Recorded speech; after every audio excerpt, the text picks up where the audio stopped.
Entertainment, Will Smith's production company, scouted Bert and wanted to sign him to a 6-figure development deal. Will loved Bert and took him under his wing. And then he was the greatest thing that ever happened in my life. He took me out to Hollywood. He introduced me to all the networks. He taught me how to sell a show.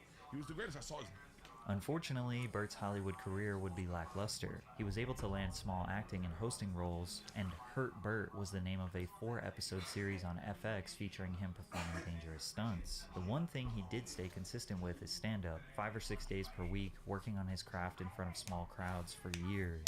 He wasn't alone doing this. Almost all of the popular comedians today were right there alongside Bert in those clubs, hoping for a chance to impress an agent that would make them a movie star. After Bert released his 2009 comedy special, Comfortably Dumb, he secured his own reality show on the Travel Channel called Bert the Conqueror, which was again a show about him doing dangerous stunts. But despite this show being the biggest thing going for him, his comedy buddies Joe Rogan and Bill Burr sat down with Bert to tell him some harsh truths. They sat me down and told me, "Your Travel Channel show sucks. You're funnier than that. You need to do specials. You need to do podcasts." Burr remembers the conversation vividly. He was down in the dumps, trying to figure out what the next move was, and Joe Rogan and I were just starting podcasting. Joe Rogan had a hunch that podcasting would be the next big thing for comedians to gain a fan base. They could break away from the old method of hoping for a corporate network to put you on a sitcom so you can sell tickets to your stand-up performances. And he was right. A phenomenon now dubbed the Joe Rogan Effect, or the Brogan Effect, is essentially that any comedian who is friends with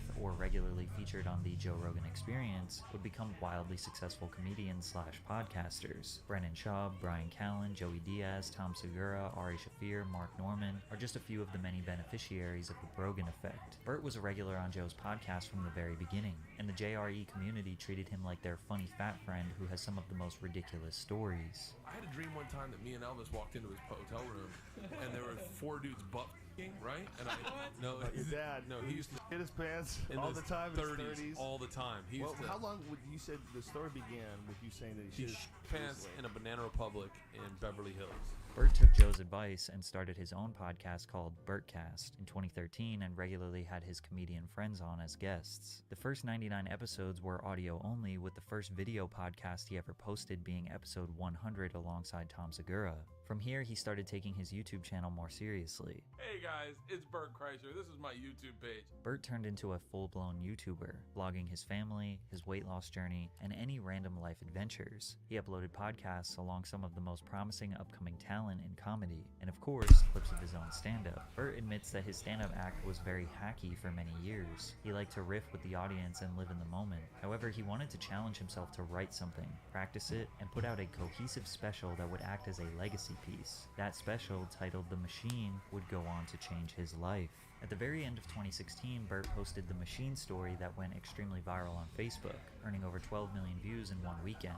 To this day, it has 40 million views. The same video quickly gained 4 million views on YouTube and brought him over 100,000 subscribers. Something about an overweight dude with no shirt talking about being kidnapped by the Russian mafia was too good to not share with everyone you know. Bert's fame leveled up from the Machine. He began booking larger venues due to higher ticket sales, doing as many as 3 shows per night for months straight. At this point, he received nothing but praise from the internet and comedy world, but he made a critical mistake early on. It's really hard to do a solo podcast just coming up with a couple subjects and ranting for an hour. Yeah. When I started my podcast, I was like, maybe I'll do it solo. He goes, do it solo. You don't need guests. Yeah. I was like, and Bert I did said this? Yeah, Yeah. And I did a couple solo. I go, Bill, they're not good. And he goes, they're not gonna be.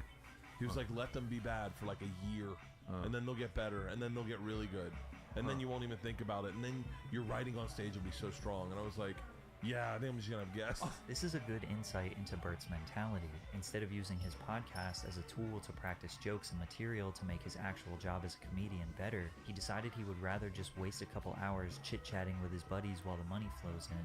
But often, those conversations led to Bert being the butt of the joke, especially when he linked up with his best friend Tom Segura.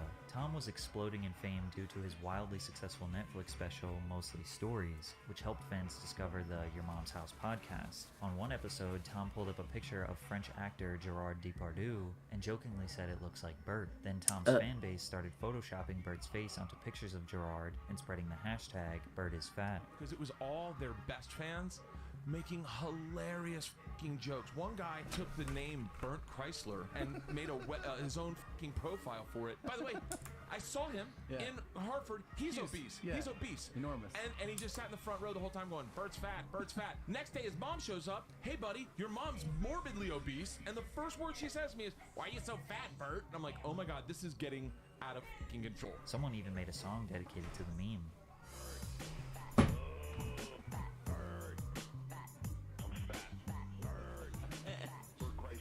But the interesting part about this is that Bert did not think he was overweight, and it was Tom and his fans that tricked him into thinking he was fat. Pull up a picture of me when you think I was fat, and I wasn't even that fucking fat.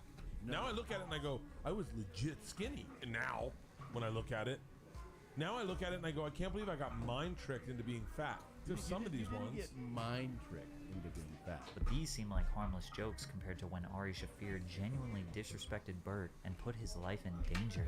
But before we talk about that, allow me to introduce you to Maggie. She's a mini schnauzer, and she's a part of the CC family. Would you feed your family low-quality food that lacks the nutrition they need? Didn't think so.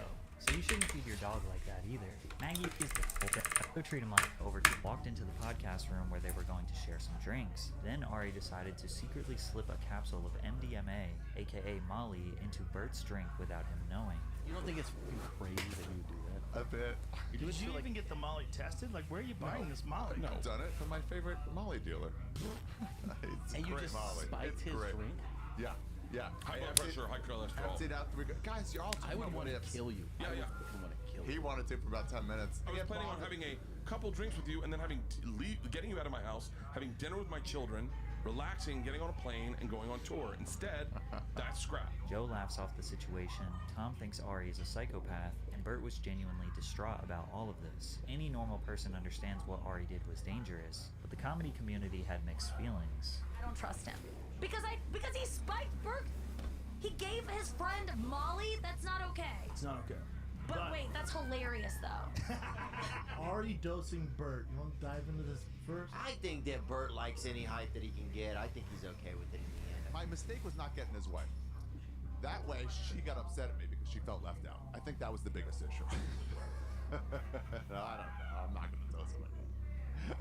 Unless the opportunity arises. Say something. No, no, I'm not. Ghost him again. It would be hilarious. Most people in Bert's situation would never talk to Ari again, especially after the blatant, unapologetic disrespect to his wife and family. But Bert made excuses for Ari's behavior.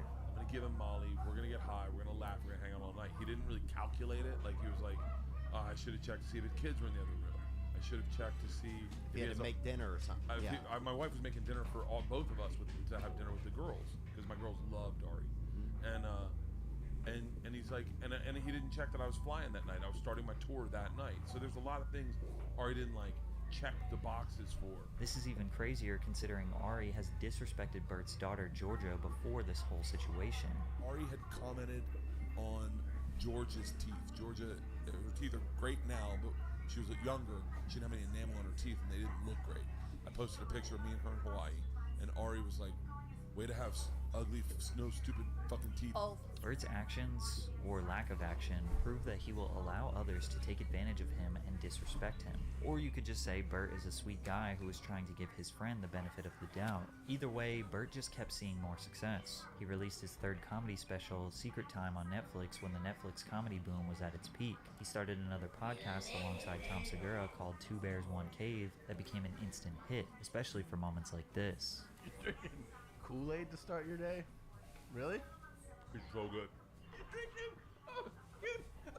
64 ounce. So much sugar. Good for that guy. He drinks a lot of water. It's Kool-Aid.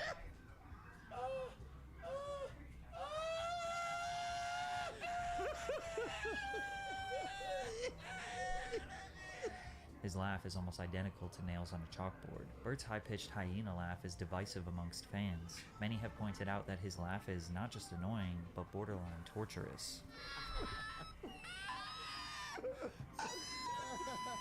Others suspect that Bert's laugh is fake, and this theory would almost be proven true based on what Bert said to Joe Rogan. My viral clips are me laughing at and people falling down. Mine are legit just me laughing. Just if I can laugh, it goes viral. If Bert understands that the only way he goes viral is because of him obnoxiously laughing, then it's safe to assume that he might do it up a little bit. I mean, it was definitely working in his favor. In 2019, he was selling out 1,000 to 2,000 capacity theaters twice per week. As 2020 rolled around, he started selling 3,000 to 5,000 tickets per show. But then the pandemic hit, which was one of the best and worst things to happen to Bert's career. No comedy clubs were open, all tours were canceled, but more people were spending time inside, which meant they had more time to consume long-form content. Bert and the entire comedy podcast community saw massive spikes in their viewership, and they were all working together to try and entertain this new audience. They set up these terrible Zoom comedy shows that were destined for failure, but one ended in disaster for Bert. Ladies and gentlemen, this next comedian is one of my comedic heroes. He is the reason I do stand-up. He is the reason I've been writing movies that have never been made, but I love his movies. I love everything about this guy. Without further ado, the guy that defined all our personalities, Adam Sandler. Considering Adam is Bert's idol, you would think he would try to have his best first impression possible. Sandler was initially thrown off by Bert's fanboy energy, but kept it smooth. Then it got worse. We're gonna watch your movie, Precious Gems, soon. Oh, yeah. That'll be, I don't know if they're gonna like it. I showed them Happy Madison. And then Movie's really good. You have Netflix? Yes. Check out Hey Big Boy, streaming right now. It's my new hour special. Yeah, all right, I'll check it out. I'll check it out late tonight, buddy. While claiming to be a huge fan, Bert drunkenly mispronounced two of Adam's movies, Uncut Gems, as Precious Gems, and combined Happy Gilmore and Billy Madison to Happy Madison. Then he shamelessly promoted his comedy special. It was pretty clear Sandler started getting fed up with him. I had a question I wanted to ask. If you could go back to one movie that was the funnest to shoot, doesn't matter what movie, just go back and have that be your set every day for the rest of your life, your Groundhog Day, like we're all living. What movie was the funnest to shoot that you would shoot every single day for the rest of your life? No answer for that. I got no idea. I never thought about that. I never will, and I hated that. What else? The crazy part is, Bert thought he impressed Adam. And Theo, I thought it went well. I was like, nailed it. That's alcoholism. Left Whitney's going, Ka-ching, you need the closer, bring in the closer. You, Adam Sandler's probably going, who the is this Bert Kreischer guy? Sign him to a deal. Covert, get Kreischer on the line. This guy's hot. We need him. Since Bert claims to love Sandler so much, he probably just assumed Adam would respect and love him back since they were on the same Zoom comedy show. But while trying to get Sandler's approval, he just embarrassed himself badly. Bert's inability to read the room or understand that he can't always be the main character would be a reoccurring issue in the future. He became the laughingstock of the comedy community, but it did not slow him down for 1 second.